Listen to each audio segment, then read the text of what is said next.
Okay, guys. Hey, I'm back for another short vlog. So I'm gonna pick up from where I left off in the last vlog about the conversation I was having with my ex-husband regarding the Monopoly board and this whole thing of the Mandela Effect. So where we are, and it was so funny because in between I was driving along thinking about, how things that make you go, that line that Arsenio Hall used to use in his talk show. And then I was laughing to myself and thinking, I bet you if I go back and look that up, he probably doesn't even say that any longer. Probably says things that make you go, oh, or something. I mean, who knows? But everybody knows he used to say things that make you go, and that's what I think about this Mandela Effect. So anyway, so I'm having this conversation with my ex-husband about this Ventnor Ventura on the Monopoly board, and he remembered a Ventnor. So he says, so why are you asking? So I said, well, this Mandela Effect, it's Ventnor, and I don't have a memory of that. So he said, the Mandela Effect, what is that? And he doesn't spend a whole lot of time on YouTube and things like that. He's more into music, so he spent a lot more of his time listening to music, down the music rabbit hole. He's a big jazz enthusiast. He writes articles and stuff for various jazz publications and what have you. So he's somewhere sky drifting with Coltrane or someone like that most of his time. But anyway, so I said to him, I said, blah, blah, blah, what it is. I explained it to him. And then I said, the latest thing, of course, is, because I was just talking to him a week ago, when the whole thing went, what's his name? Now I have a mental block.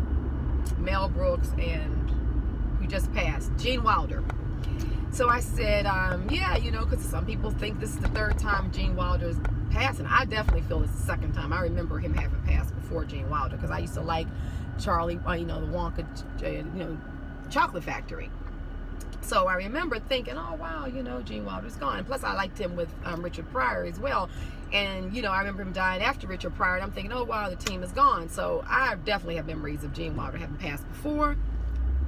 But anyway, so in this conversation talking with my ex, he said, now that is so true. He says, because I just had that same feeling about Gene Wilder. I know he had died before. I said, well, then you just experienced the Mandela Effect. He said, oh, is that what it is? And I'm like, well, that's a component of it. That's one thing where people remember people are already dying, and now in this reality, they're dying. And they're dying at like super old ages, like in their late 80s and 90s, where so many people were dying in their 70s and early 80s before. So he's like, no, that's a real strange one. So then I went on to tell him about Billy Graham and stuff. He said, no, Billy Graham is dead. I said, no, not in this reality. He's like 90 something. He said, oh, you gotta be kidding me on that one. I know, because I remember, an interview where his son was talking about his father passing and he was taking over the university. I'm like, okay, yeah, a lot of people remember that too. Welcome to the crew. So anyway, this is what was interesting. And also about the Gene Wilder for me, I'm driving along and me and my daughter in the car, my oldest daughter, she said, Gene Wilder died. And I'm like, Gene Wilder died? So she's reading me the article about, that had been in the paper. It was on her phone. And I said, wow. So I'm thinking to myself, Gene Wilder died. I'm like, he already died. I'm thinking. So then she goes on to read the statement that Mel Brooks made about, the kind of actor that Gene Wilder was and how much he enjoyed him. Mel Brooks has been dead in my reality. He had definitely already died, Mel Brooks. So I look it up. Mel Brooks is like 90 something years old. Like, for real? Oh my goodness. I was done. I'm like, okay, well, so anyhow, I digress. So with regards to my ex, so we're talking, and we're talking about the Mandela Effect. So he said, so okay, I'd explained it to him. He had the Gene Wilder epiphany.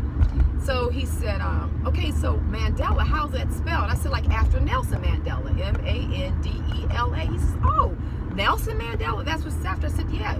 So he said, wow, you remember we met Nelson Mandela.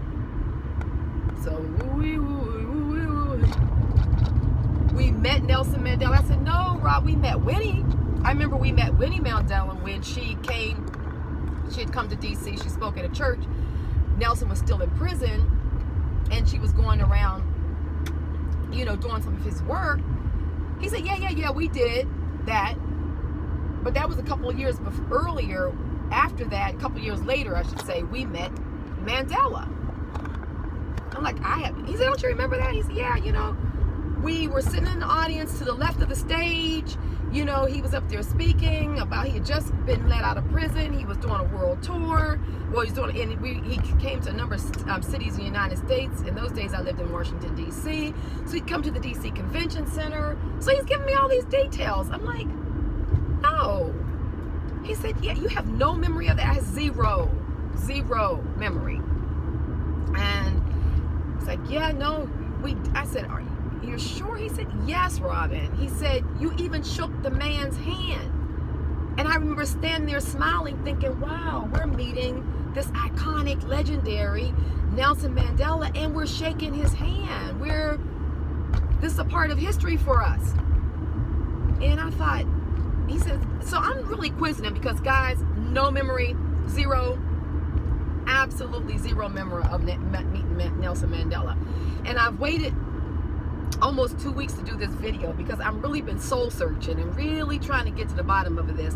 And I'm telling you, even almost 2 weeks later now, I have no memory of meeting Nelson Mandela. Now, it was at the DC Convention Center. I remember meeting Miles Davis there, Max Roach. I mean, so many musicians came there. And because, like I said, my ex was in radio and in the jazz, we always met a lot of people. So, all kind of people. Even Winnie Mandela, I remember, although she was at a church in D.C.